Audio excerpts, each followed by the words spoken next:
Demonstrations at the Republican National Convention began early Monday morning as a formation of 60 Iraq and Afghanistan veterans marched from the Minnesota State Capitol to the Excel Center to deliver a briefing on veterans' issues to Senator McCain.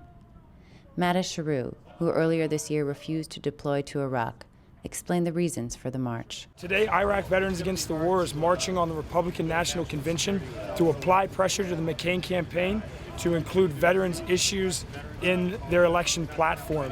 While John McCain is a veteran, he has a history of not supporting the troops as he should. For example, voting or refusing to vote for expanding our educational benefits, and also making public his intention to keep us in this unlawful occupation of Iraq for 100 years if necessary. This is unacceptable to Iraq Veterans Against the War. This is unacceptable to the service member on the front line, and this is unacceptable to the American people. Iraq Veterans Against the War, or IVAW, has 3 demands: the immediate withdrawal of all occupying forces in Iraq, reparations for the people of Iraq, and full benefits including adequate health care for returning servicemen and women. Many veterans behind me today. Many of them have decided to even risk arrest to deliver this proposal to John McCain and to bring these important critical issues to the forefront. We hope that the world is watching. We hope that America is watching. The returning war veterans continue to sacrifice and serve their country. Thank you. IVAW member Wes Davey led the march and attempted to deliver the briefing to Senator McCain's staff. First Sergeant Davey served 28 years in the Army, including a tour in Iraq in 2003. His oldest child has served 2 tours in Iraq. Eventually, Davey and the veterans were turned away from the Excel Center by McCain's campaign. IVAW member Garrett Reppenhagen. Our Minneapolis chapter president, Wes Davey, who was the first sergeant in Iraq, was let into the Excel Center area, and then even after being let in by the security there, they refused to talk to him once he was inside. So it's just a shame that John McCain has turned his back on veterans, despite being a POW and a veteran himself. He's MIA when it comes to veteran issues.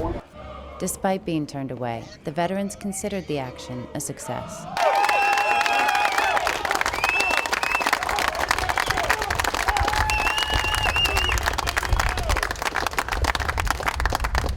Let this be viewed as an establishment of IVAW's contact with the Republicans. This is a unilateral movement to take care of veterans.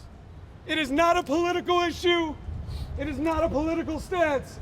We are putting pressure on both parties, who are both responsible, to provide proper health care and legal assistance to all members of the military and all veterans.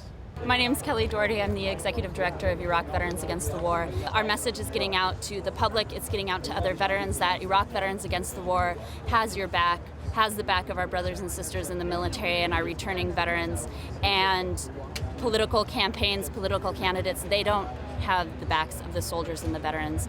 And it's really out to us to look out for each other and to advocate for one another. And we intend to continue to demand response, demand that these issues are taken, that action is taken on these issues. There are debates coming up.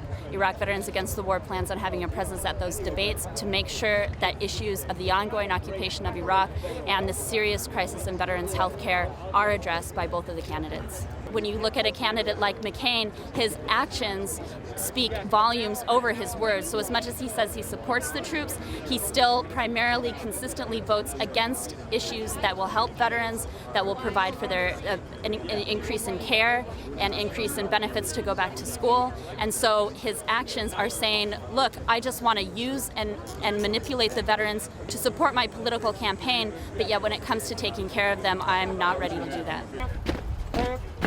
As the march ended and veterans gathered back on the Capitol steps, some overwhelmed with emotion, we were reminded once again that behind each of these men and women in uniform is a powerful story. Present! Who? Former Abu Ghraib prison guard Benjamin Thompson shared his story with Democracy Now! One of my prisoners at Abu Ghraib, a place where you saw those photographs come out.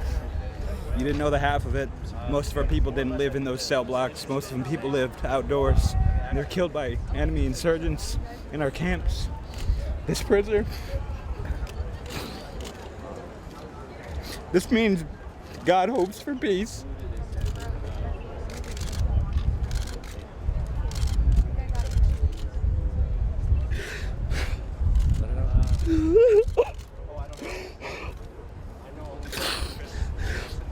We had 10-year-old boys in my camps. We had an 80-year-old blind man in my camp.